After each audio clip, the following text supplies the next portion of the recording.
Hi, everybody. Thank you for joining me in the locker room tonight. I'm Alan Locher.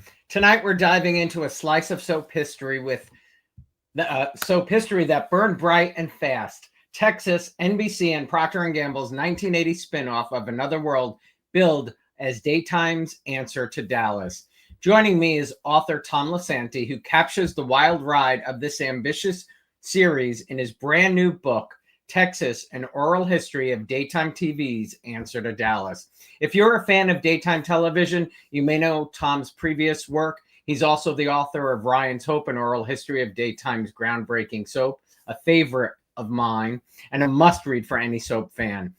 And we've got a fantastic lineup of Texas cast members joining us this evening. Kim Shriner, who played Jeb Hampton, is best known to daytime's fans as Scotty Baldwin on General Hospital, a role he originated back in 1977. Caryn Richman, who portrayed Elena Decker. Caryn went on to play Gidget in The New Gidget and appeared in numerous primetime series. John McCafferty, who played Billy Joe, brought music, swagger, and a lot of heart to the canvas. He also enjoyed success as an indie actor, singer, and performer beyond daytime. Tom Wiggin, who played Joe Foster, later went on to memorable roles on Another World, Guiding Light, and of course, Kirk Anderson on As the World Turns, and he is a familiar face to longtime daytime fans. We'll hear their stories, their memories, behind the scenes, ups and downs, and why Texas still holds a special place in the hearts of so many fans. Please help me welcome Tom, Kin, Caryn, John, and Tom to the locker room. Here we go. Hi, Alan. Hi, everybody. Hello. Hey, Alan. How you doing? Hi, 45 everybody. years. Woo! But we're only 25, so I don't know how that's at all possible. But oh my It's God, what a crazy. trip!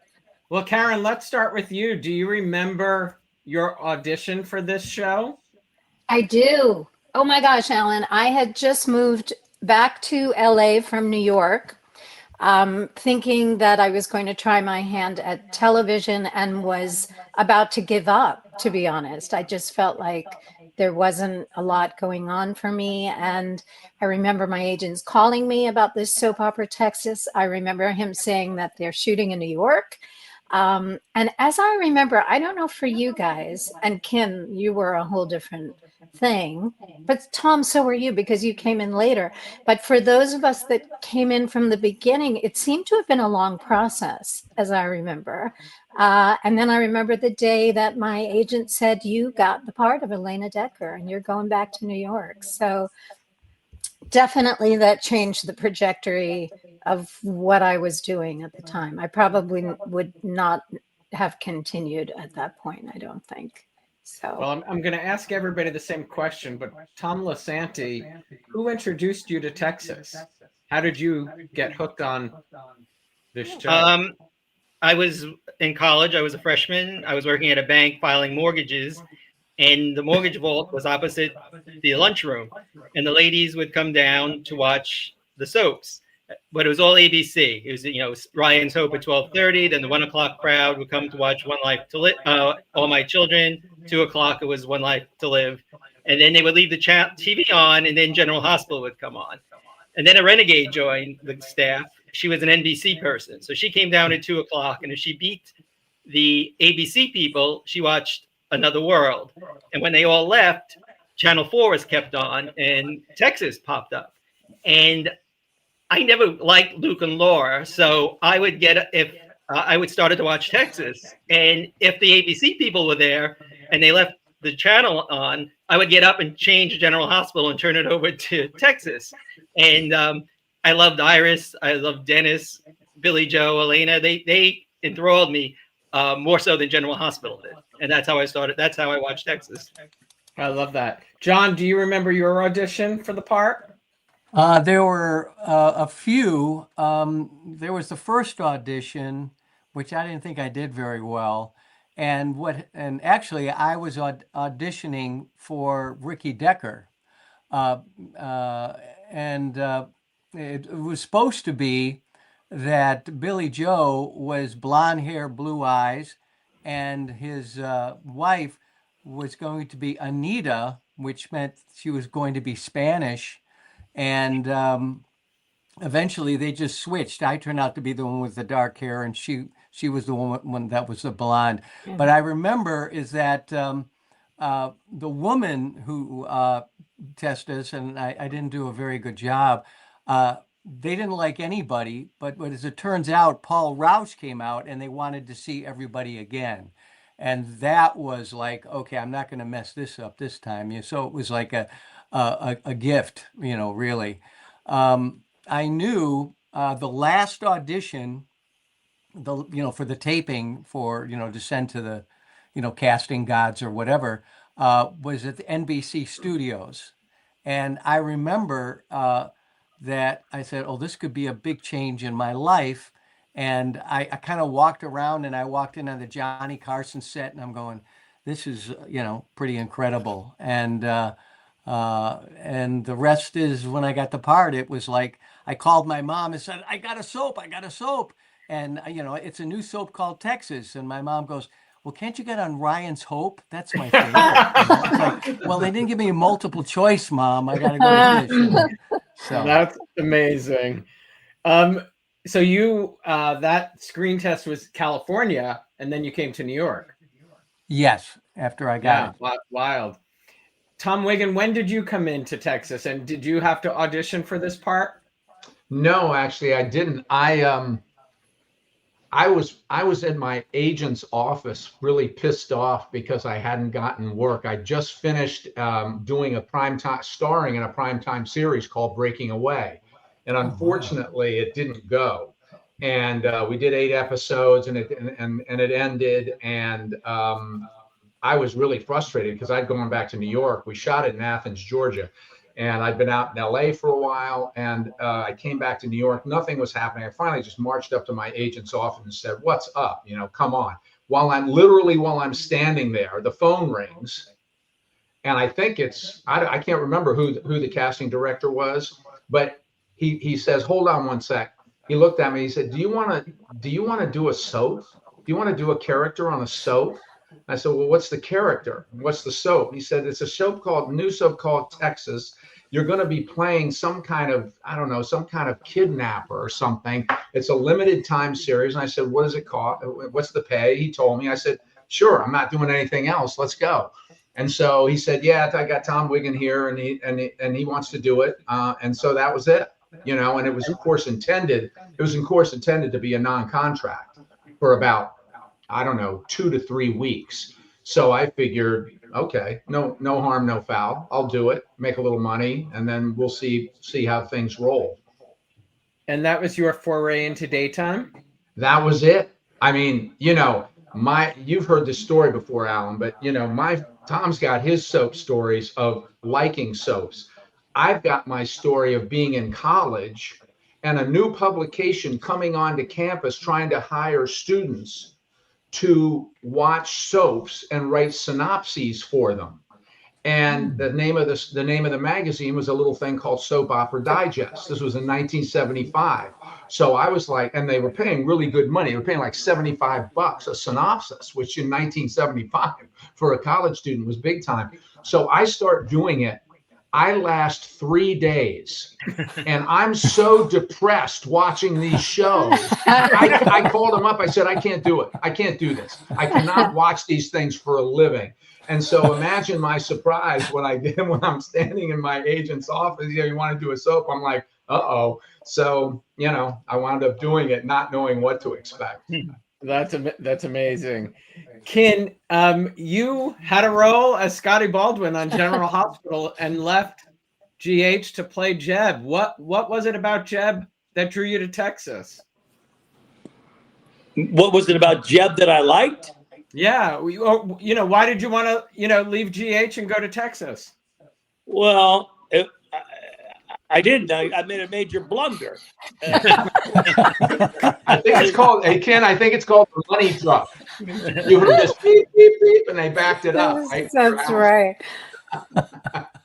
I ran into a guy at a TCM party, Spencer Garrett, and his father was Dick Heckenkamp, who was my agent at the time that made this deal for me to go to do Texas, and I said, "Oh, I have a great story about your father." He goes, "It's a good story."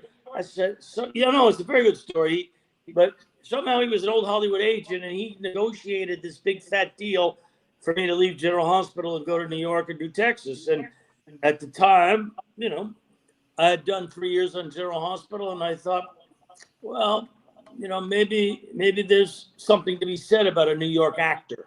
These New York actors were big at the time, the De Niro's. Everybody was a New York actor. So, it was like, well, what do they know in New York that we don't know in Hollywood? So, turns out they don't know anything more than anybody. In my opinion. Oh gosh. I went to New York because I thought it would be fun to live in New York, and since I knew how to do a soap, I guess it was that's easy work. And money talks. What? Money talks. Money, yeah, the whole thing. But it was it was a great time for me for the year I was there. I remember when Tom came on, and I thought, oh God, he's a young Steve McQueen. He's gonna steal the thunder here. And then John over there was always fun to work with because we had fun. And Caryn, the first weekend with you, I broke my arm on that silly bicycle accident. Yeah, we were in the Hamptons. Yep. That was an awful experience, but I don't think it was the first weekend, but it was soon into it. One thing we did have, I have to say, and I think I speak for all of us, we really had fun with each other. And I'm guessing, Tom, Lisanti, when you interviewed so many of us, no matter what we had to say about the soap and our experiences and the ups and the downs and the backstage, front stage, whatever, I'm like throwing this out to you guys as well. It was one of the most joyful, like it was fun to complain, and it was just fun. We were all young. We were all doing our thing. I feel like the luckiest beginning actress on the planet, having gotten the experience of working with all of you, and, nothing but respect. And Kin, knowing that you weren't all that happy to be there at times, we still laughed our behinds off all the time. And we did a lot of stuff together on camera. And, we just played a lot. And in that respect, I think it was amazing. But boy, there was a lot going on that I never knew about. And listening to you all tell your stories too, it's somewhat fascinating to look backwards and hear what was going on. But there was a lot of guys, there was a lot of people our age. I mean, between Rick Porter and Ray Liotta, and all of those guys from another world that were hanging around our set because we were all out in Brooklyn. It was like there was a lot of fun to be had, and even this house that we were all going to take in the Hamptons for the summer. That was the plan. A bunch of actors were getting this house. I don't know who else was mixed up in that, but it didn't work out for me because I broke my arm the first weekend. So, but it was a fun ride. Everybody did have a good time. I'll tell you that. Yeah, I didn't realize. No question. I didn't realize when you went to Oakdale to As the World Turns, you were returning home to the same studio. Who, me? Yeah, right. Yeah, World Turns yeah. in Texas. Yes, I loved it. I loved that. No, it was another world. It was another world. No. Yeah, it wasn't. As the World Turns ended up there when he was on As the World Turns. Yeah. Years later. Oh, I didn't know that. Years later. Yeah. Oh, really? Really? Wow. As I say in Brooklyn. He had to have a second tour of duty going to Brooklyn. Yes, I had two of them. And Caryn and John being there from the beginning and not having daytime experience, was it intimidating to both of you? What was that like?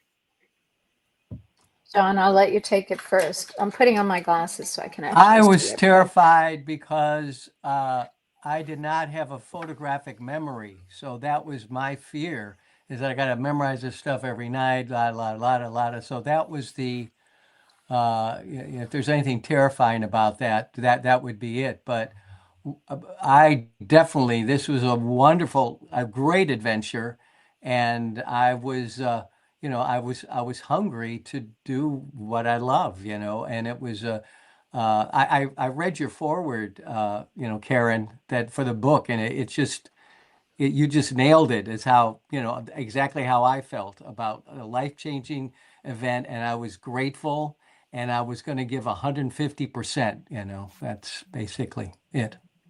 And boy, did you ever. I mean, no matter who I talk to, I am the lucky recipient of having had the pleasure of working with all three of you. And I, can sing your praises till the cows come home. And that's a little reference to Texas, maybe.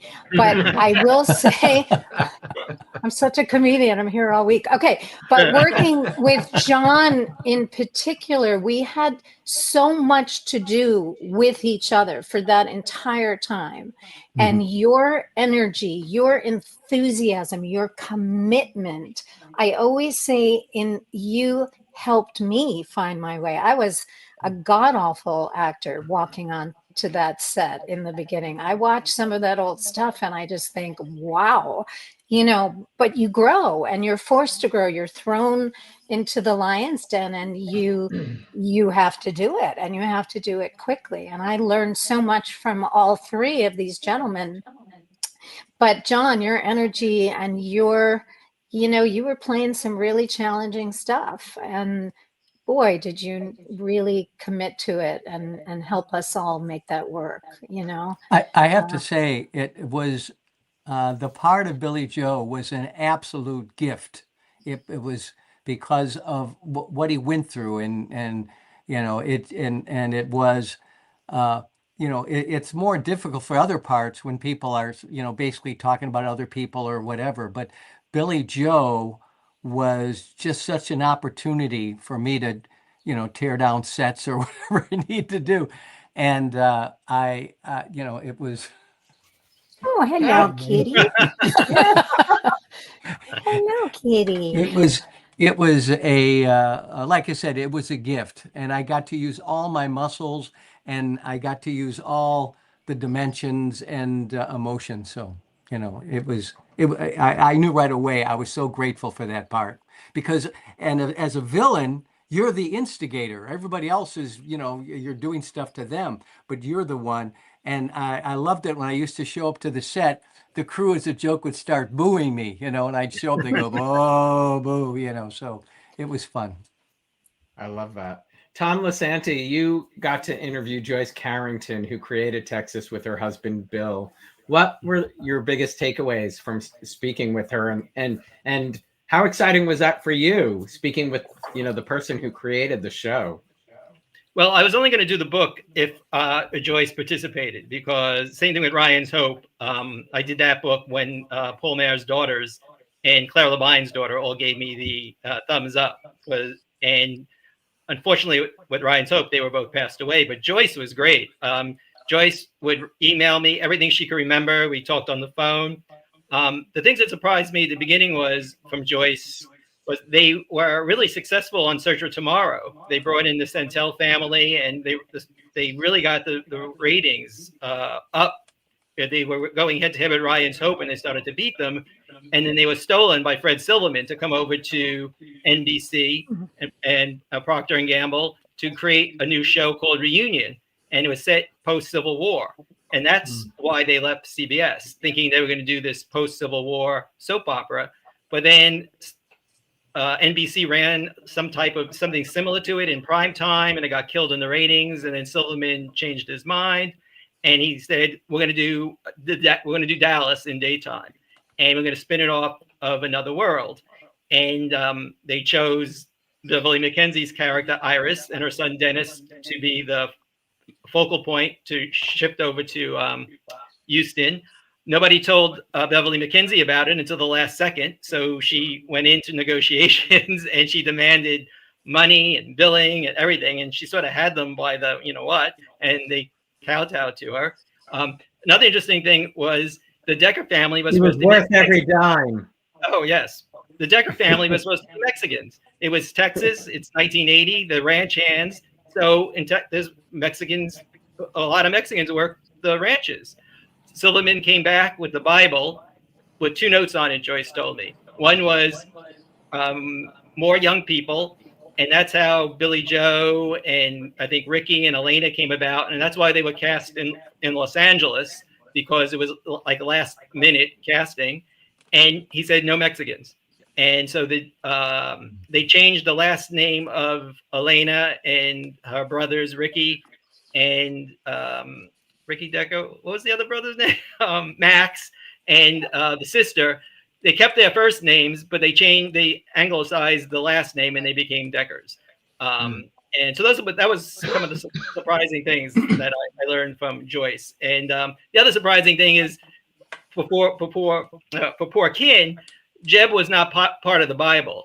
NBC foisted them to write Jeb into the story as already started. So his character they never really give him a good story. So Poor Kin came in there sort of like, halfway through, and they had to like slip him in. So they didn't really know what to do with him. According to Patrick, I interviewed Patrick Mulcahy, who was one of the writers. They never knew what to do with Kin, but they knew Jeb, they had to have him on the show for the general, NBC. It was an NBC deal. And so he kind of bopped around from all different storylines and stuff. But Joyce couldn't remember anything about Jeb Hampton. It was surprising. No. Oh, no. Ken, did you feel that way, that they didn't know what to do with Jeb? I came there into Paul Roush's office. Paul Roush shoved me across the office and said, "You think you're a big star?" And I said, "No, I'm just here." And he goes, "Well, we're not sure what to do with you, but we got you. So I'm going to put you on the phone with the writers right now." So I thought, well, this is a little weird. And so I'm in Paul's office and, he's, saying, well, go ahead, come up with something. And I don't even know what happened, but I just know that there really, like you said, there was no Jeb. And I don't even know. I'll tell you what I do know. They told me a couple of weeks that I got to learn how to play Fire and Rain, James Taylor's song. Yeah, I remember that. Guitar. And I took guitar lessons for 6 weeks or 4 weeks, whatever much time I had. And I said to the guitar guy, it's not going to work, is it? And you really can't do it. So they had a guy off camera playing the chord, playing the music. But what am I going to be, a singing cowboy? I just didn't understand. So there was no Jeb, and I still can't consider right now, and can't tell you what I even had to do with. I know I was mixed up with Caryn. I know I was mixed up with Catherine Hicklin, but I really don't. I don't know what was going on there. Really, I don't know what my storyline was. I loved you. I loved you. I wound up loving you. That's right. I loved you until Tom kidnapped me, and then I loved Tom, and then I loved John after that. There you go. But this is interesting. I will have to interject here because my career was a little bit affected by Fred Silverman, because the show that I had done before Texas, which was Breaking Away, Fred Silverman was trying to recapture the glory days, of where was he originally? Was it ABC or NBC? I can't remember. I think it's CBS. I think he was at CBS. CBS. So he did Breaking Away because he thought it was going to be, 4 guys in a car, sort of like almost like Dukes of Hazzard. And when it turned out to be a really thoughtful, kind of more meditated filmic show, he wouldn't give it a chance because he was like, this isn't what I signed up for. We want boom, boom, boom. And now to hear that, he goes to NBC, he's got a deal, and he's just sort of trying to get stars and doesn't have a real place for them doesn't surprise me, because I have to say, that's what we all felt on the show. We felt like there isn't a real strong mission here creatively. And that was my situation. I got there. I'm with Caryn. Caryn and I we immediately hit it off, just personally and professionally. Like, okay, I'm getting that vibe, and something in my head said, the little I know about soap operas is they're about one thing. They're about romance.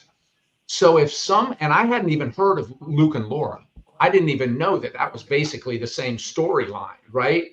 And I hadn't heard about that, but I just thought, if I can turn this relationship into something a little more substantial romantically, then maybe I'll stay longer than 3 weeks.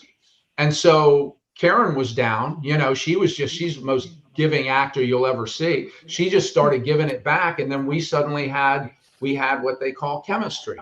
And then the next thing, the writers are noticing it and going, okay, and they start writing it. And then the whole thing snowballs. But it was that was the good news and the bad news about the show. It was malleable enough because they didn't have an ironclad vision, I don't think. I think they were sort of trying to find their way. But if you came up with something they could work with, boom, they went with it. And that benefited me.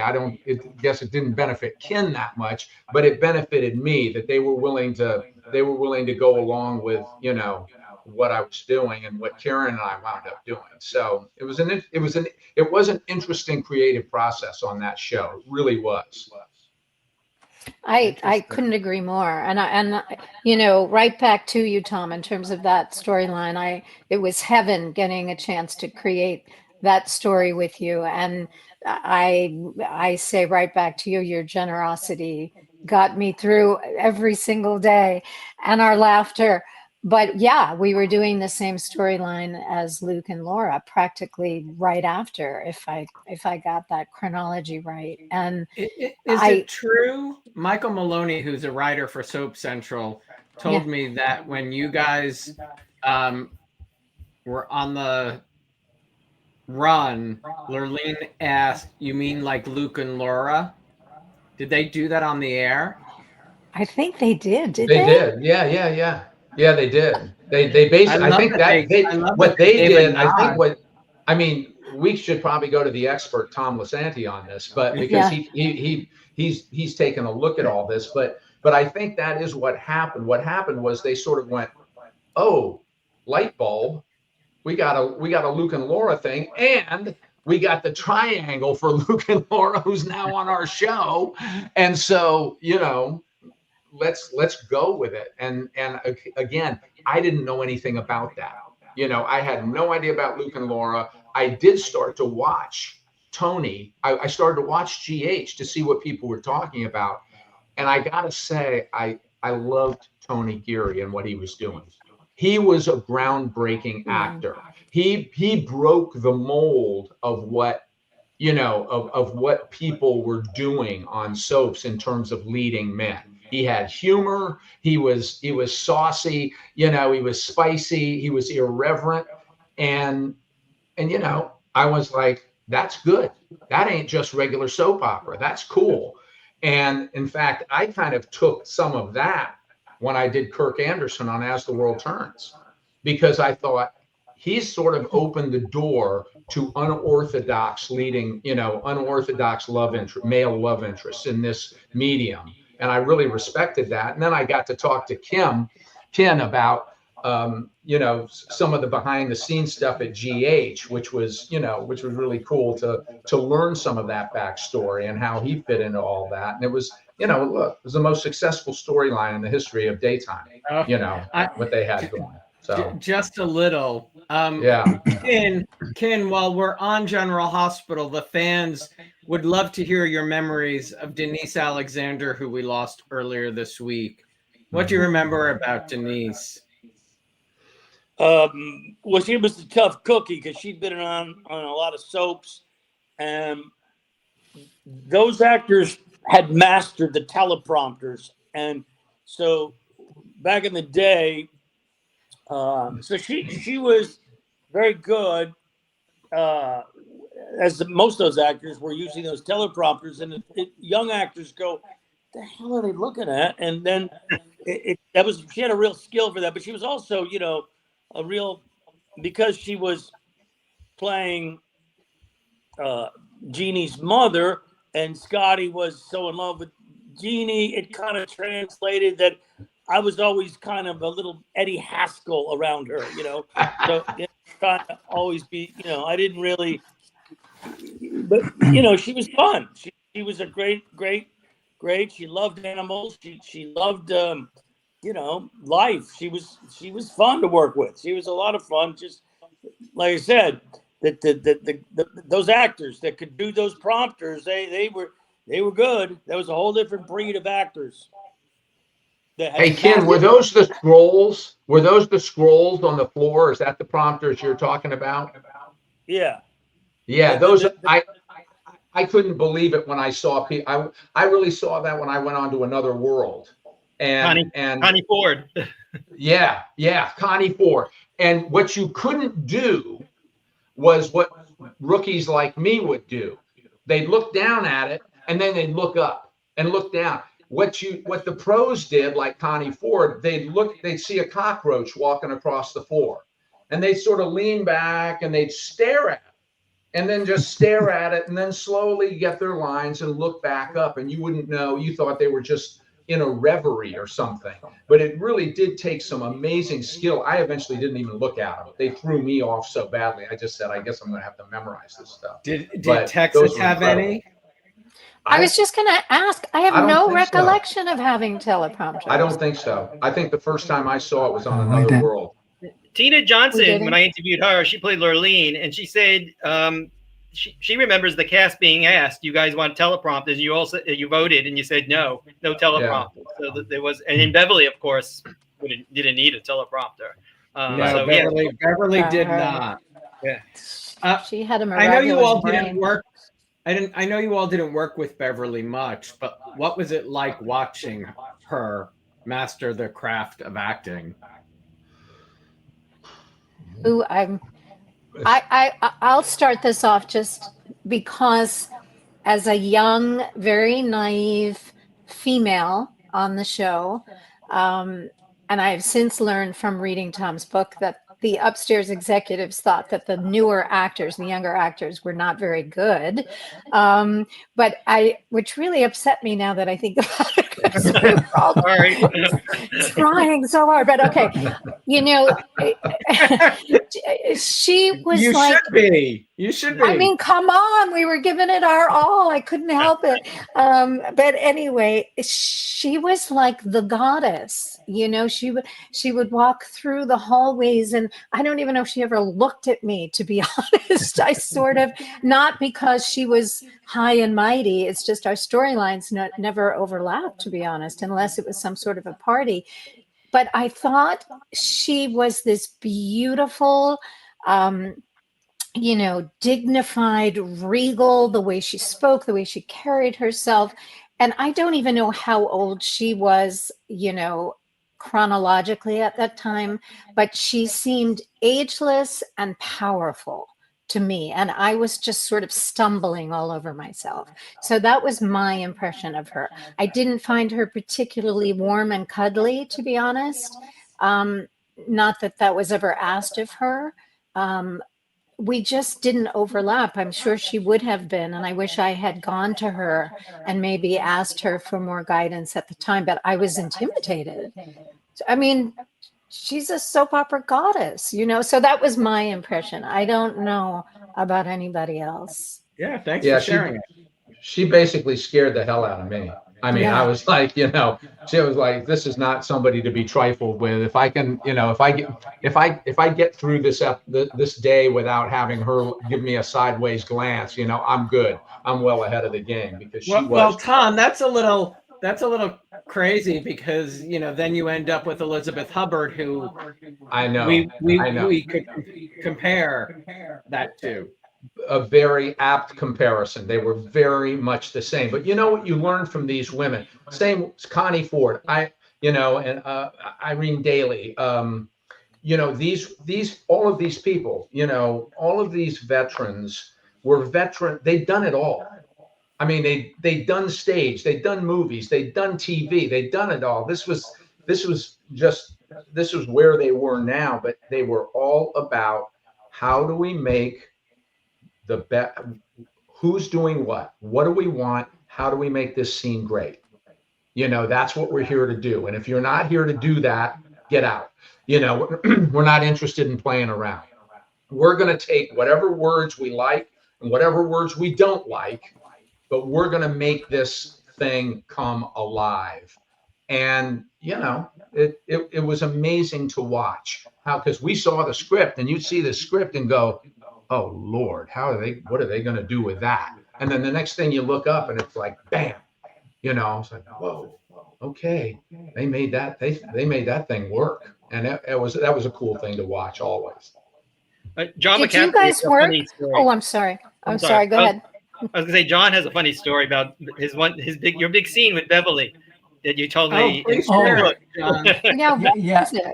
I just had a very short scene, and of course, Billy Joe. Everybody thinks I killed the person I was supposed to kill, but I got drunk and slept Killed through the it all, wrong one? whatever. But anyway, so you know, the police are, you know, obviously, you know, they think it's me, and Beverlee McKinsey comes in and suddenly says, you know, I'll pay the bills or whatever, because I didn't know why she was doing it, but you know, like I said, She didn't think you know, she knew Billy Joe didn't kill. She thought. She knew that. Oh, Yeah, she knew Billy Joe didn't kill her shoot her husband. She thought it was Right. What's his name? Jerry Lanning's character. oh, that's right, Jerry Lanning. Right, Yeah. right. And anyway, so she comes and saves the day. You know, I'm there. You know, and I'm with Nita, and all, you know, all of a sudden she says, you know, I'll take care of it. I'm saying, oh, thank you very much, or whatever. And that's basically it. And then when the scene was over, she just makes a declaration over. It says, bathe him and send him to my room.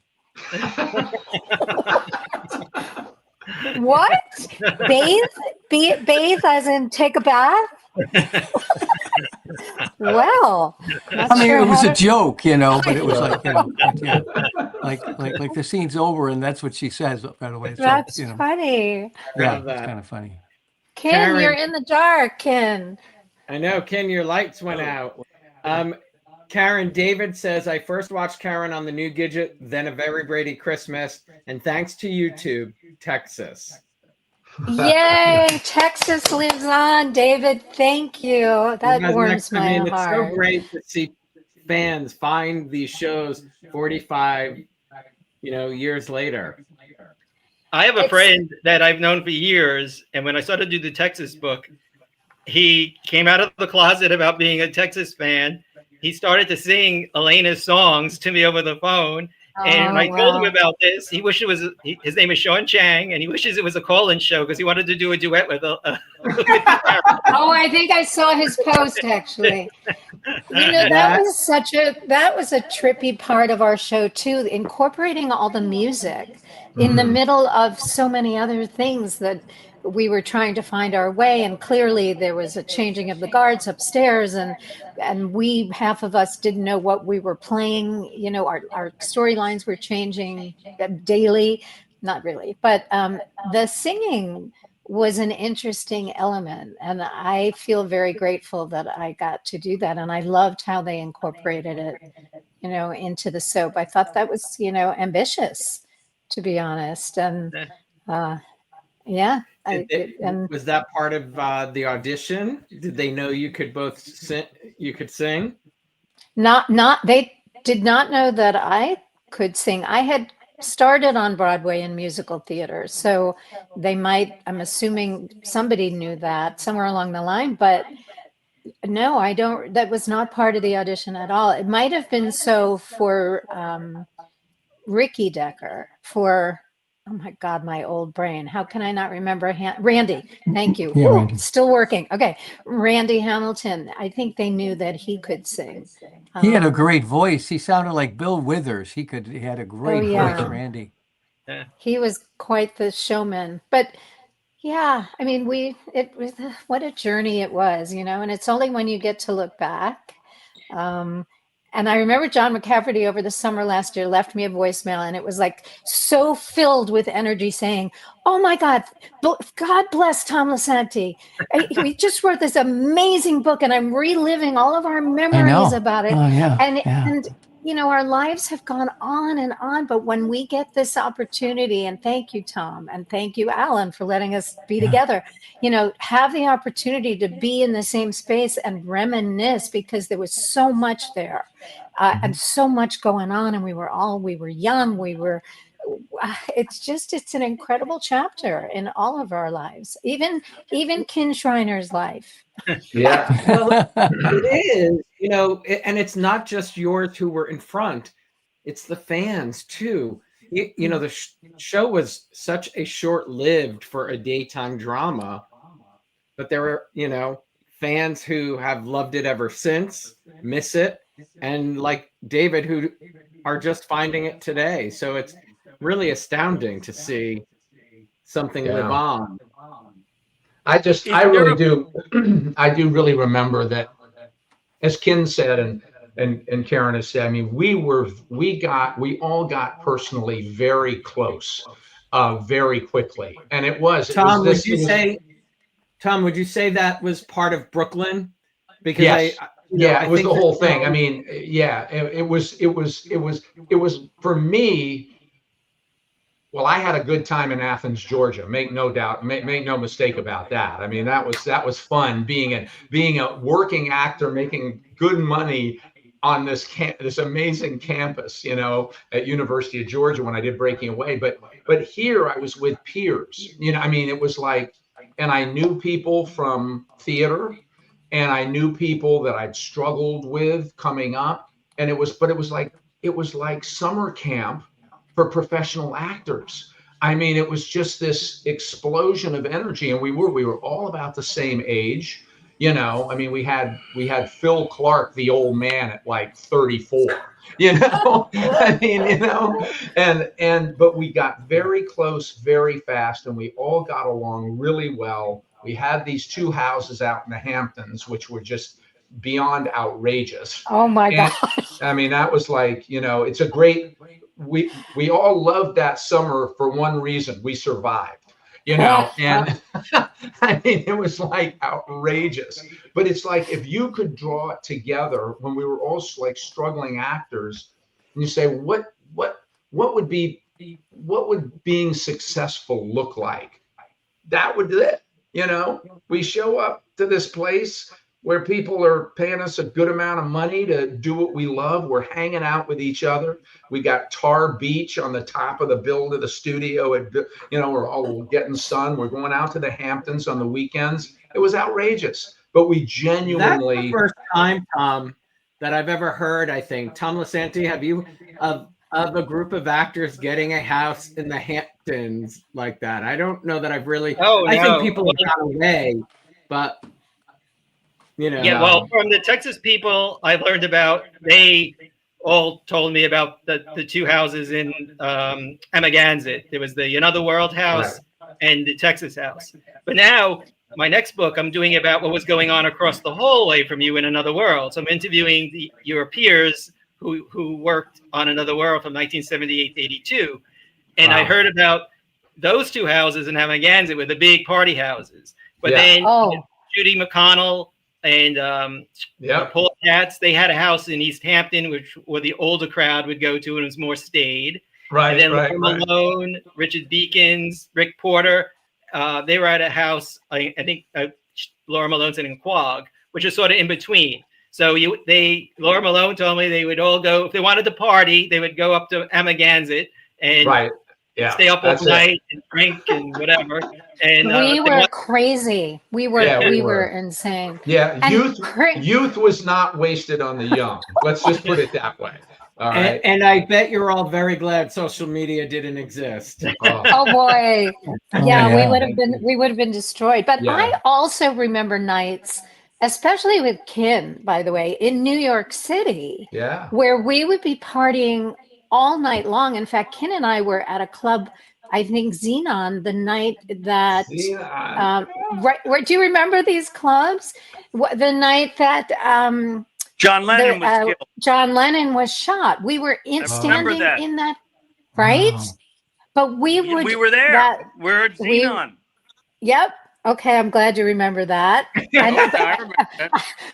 But we would like roll into work sometimes after being out all night. And I'm not going to mention names, Kin Shriner, but you know, we would sort of show up and groom ourselves a little bit and get into makeup and go do scenes. When I think about that, I mean, you talked New York, 1980. I mean, that time was just, you know, that was like Berlin in the 20s. I mean, that was like crazy time. But it was a lot of fun if you were young. And I mean, hey, Ken, did you tell Tom Lisanti your mugging story? Did you tell him that story? You did, Tom. I put it under you. Oh, you did. Okay. That's it's just one of the great Ken, stories. will you share it, please? Tell it, what is the tell it, mugging Ken. story?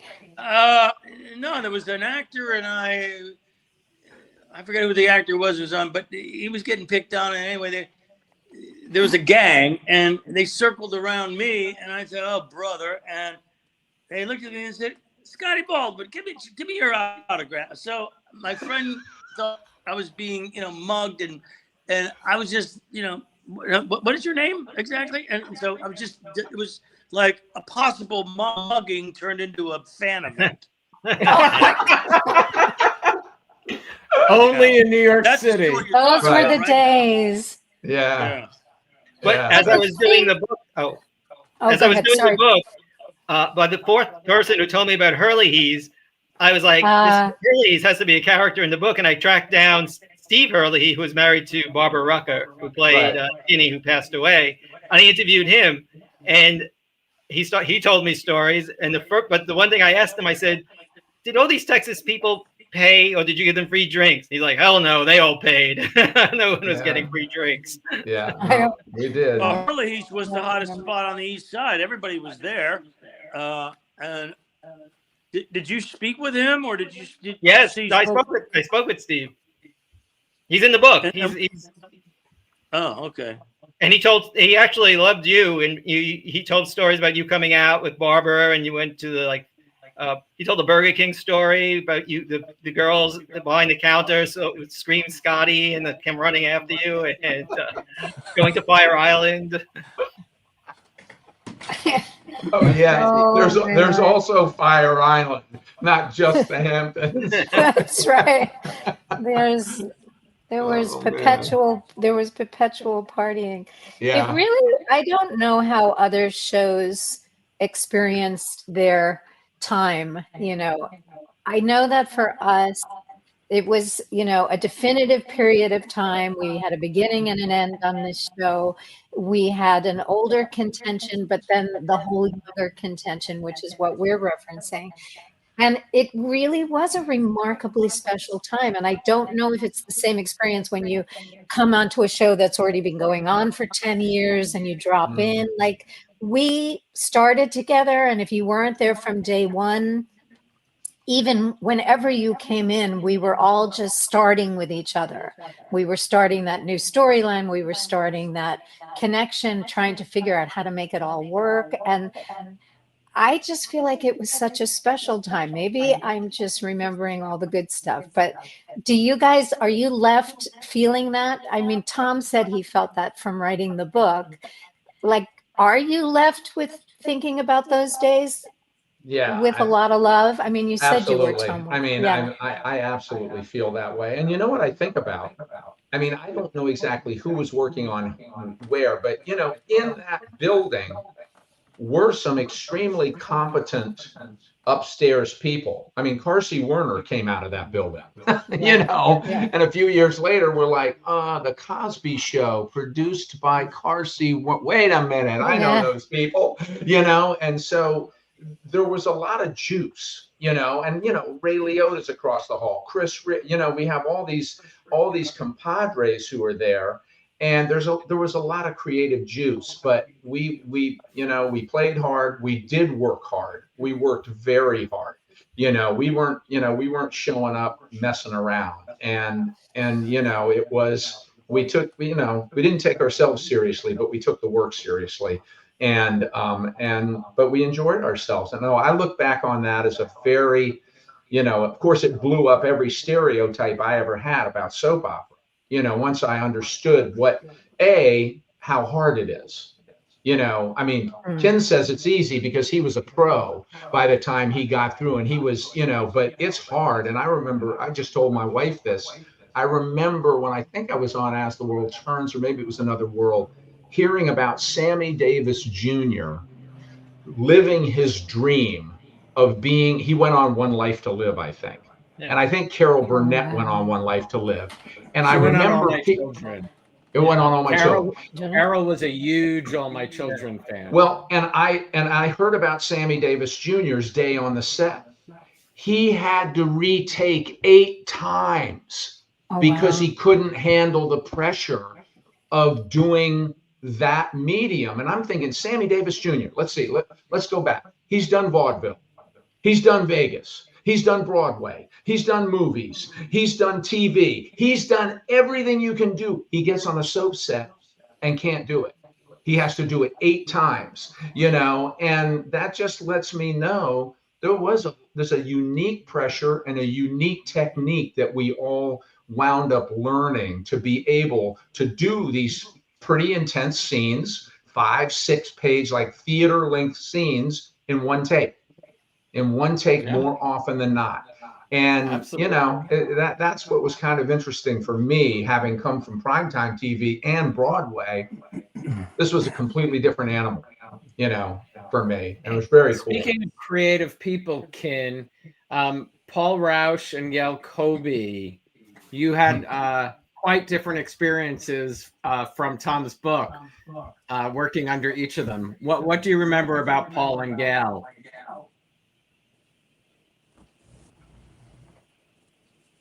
Did we lose Ken? Ken, can you hear us? No, he's not there. Unmute. I think you're on mute. I see little glimmers of him somewhere. Yeah, I though. do too, but I don't hear him. I see him moving or something. I see something going on. John, while playing, I mean, you said it earlier about playing a villain. How did you parlay playing a villain into, you know, make him somewhat likable and become one of the show's most popular characters? I don't think it was a plan as much as I wanted to just do the best, and whatever they gave me, I interpreted. I just need. I knew when, like, after Billy Joe hits his wife, I played it that I was truly, truly sorry, you know, and then I love doing comedy, you know, and I thought of Billy Joe. He thought, even though he was in prison, he thought he was a badass, but he wasn't a badass. And he thought he was smart, but he wasn't smart. So he just bungled through everything, and just, you know, just sheer luck kept out of prison or whatever, you know. So, but it had some very heavy scenes too. You know, some big issues. You know, when there was one scene where Nita was just telling me, "Look, I've had enough of this," or what, and I'm really listening to her. So for me, my job was just to make myself believe it at the time, and the rest was up to the writing. You know. As a viewer, I mean, I was in college, 18, watching it, and his character was such a badass. I mean, he slapped his wife, he pushed Elena down the stairs, he assaulted Dawn, but he had such charisma, and like he said, he injected it with a little comedy that, as a viewer at home, I was like, oh, poor Billy Joe, he's just misunderstood. He's just misunderstood. But he really was a down and dirty villain under the Corringtons. When the Corringtons got let go, one of the first things the new head writers, Dorothy Purser and Sam Ratcliffe, did was lighten up Billy Joe, because I think they really thought he was getting too bad. And if he become too bad, you're usually dead or written off the show, and they didn't want to lose him. So they kind of lightened them up. I hated that. They castrated me. You know, it was like I suddenly became the victim, apologizing to everybody.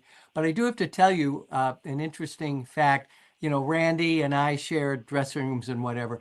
Randy was the romance and you know, the sex symbol. He would get pictures of naked girls, you know, and I tell Fan him, mail? Of course he would. and what I would get is mail from old people literally saying, Billy Joe, if you just find Jesus and stop hitting your wife.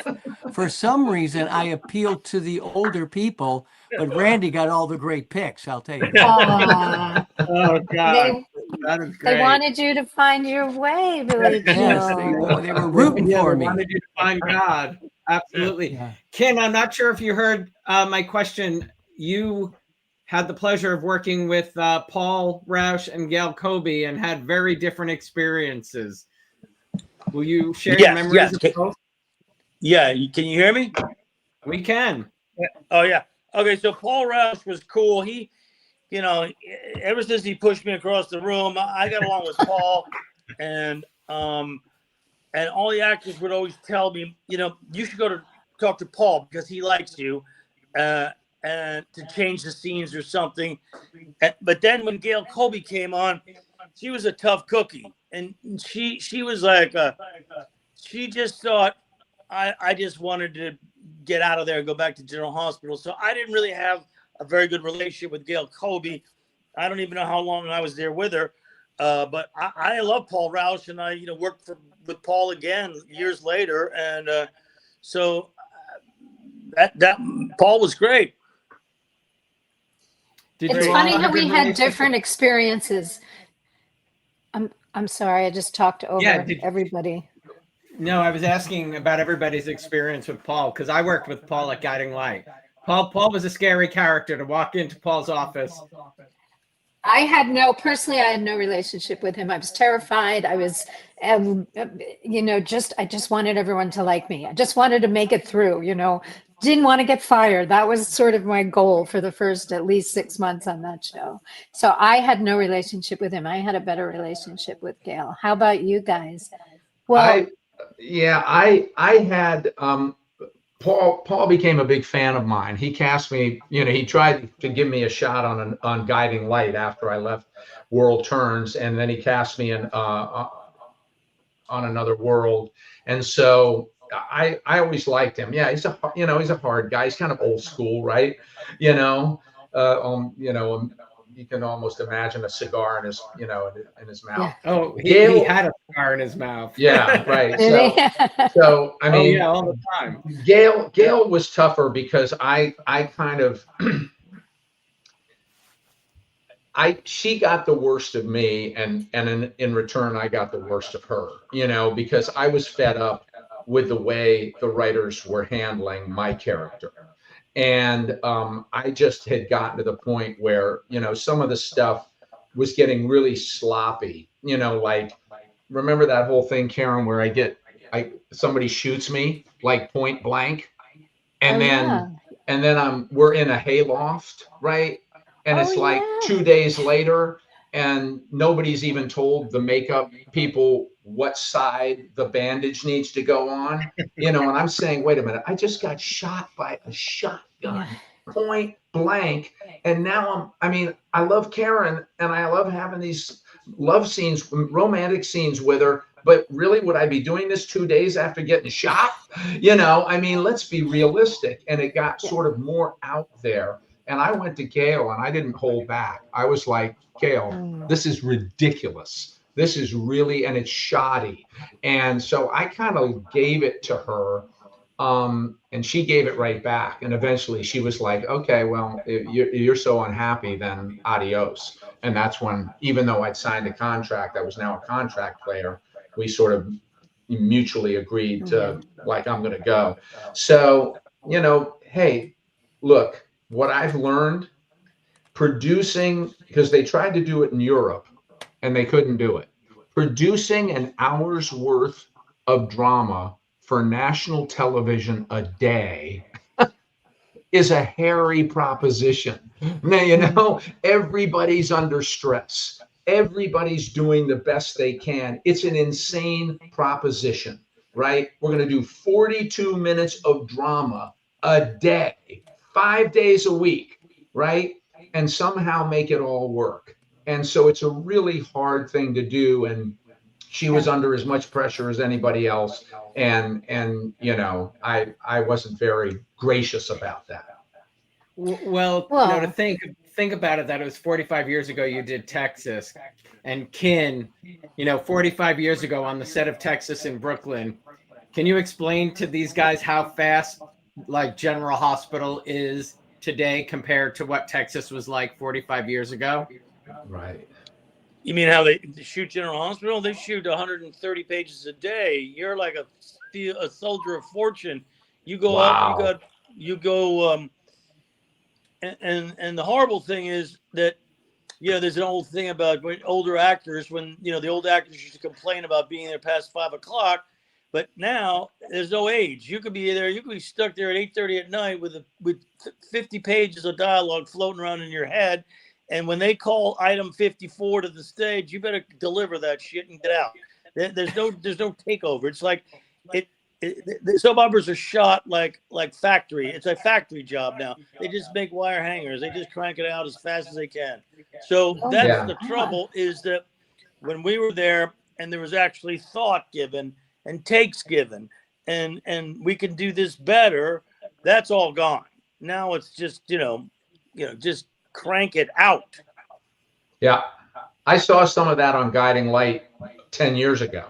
You know, when I was on it for a short stint, they were doing it in these little cubicle sized sets, and it was just like no rehearsal. I mean, I remember rehearsal. Remember rehearsal? You know, and I remember we had rehearsal. We had rehearsal. You know, we could work things out. And I remember on As the World Turns, we had lots of rehearsal. And that's where we rewrote everything. We really did. And then you have camera blocking, and then you have a dress rehearsal, and then you shoot it. So Kim, that blows my mind. I mean, there's nothing of that today, sadly. Yeah, that's rough. Yeah. That's rough. Well, thank you all. Remarkable. Oh, I'm so sorry. We're done. Yeah, go ahead, Caryn. No, go I ahead. just feel like I want to visit with you guys forever. I don't want to go. I just had this sort of heartwarming thought about how much we trusted each other because we had no choice. And when I hear Kin talk about how they shoot General Hospital, that's insane. But even for us, once we were out on that floor and those cameras were rolling, we didn't get a lot of takes. So we, in that moment, really relied on each other. And I could never have asked or wished for better comrades than the three of you. And I'm forever, ever grateful. That's what I wanted to say. Likewise. And Tom for writing that book, and Alan for having us. Tom Lisanti, you know, I have not had the pleasure yet of reading the Texas book, and I will. I read his Ryan's Hope book, and I never watched a day of Ryan's Hope, and I loved it.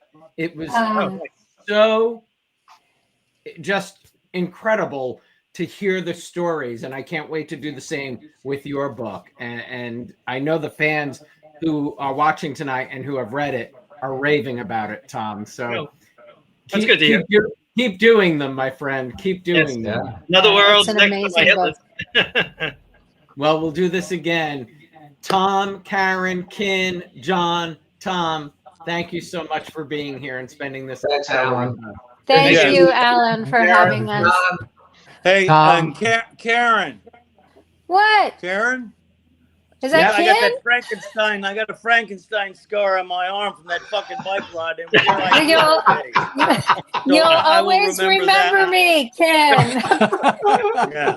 Yeah. Tom, good to see you again. Jim, everybody, it's great catching up. Great seeing you, Kin. All right. See you guys. Thank you. Bye-bye. Bye, everybody.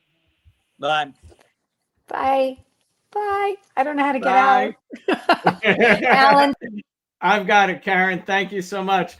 Thank you to Tom Lisanti for bringing everybody together. John McCafferty, Caryn Richman, Kin Shriner, and Tom Wiggin.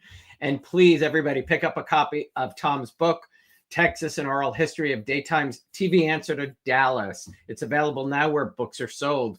Join me this Tuesday, May 20th, not December, May 20th at 7:30 p.m. for a One Life to Live reunion with actors Shelley Birch and Danielle Harris, who played mother and daughter on the daytime drama. If you haven't yet subscribed to my YouTube channel, you can do so down below. Turn on the notifications for reminders of all upcoming shows. And if you like to stream audio versions, just search The Locker Room on your favorite podcast app. Have a great weekend, everybody. And I hope you all have a great one and stay safe as always.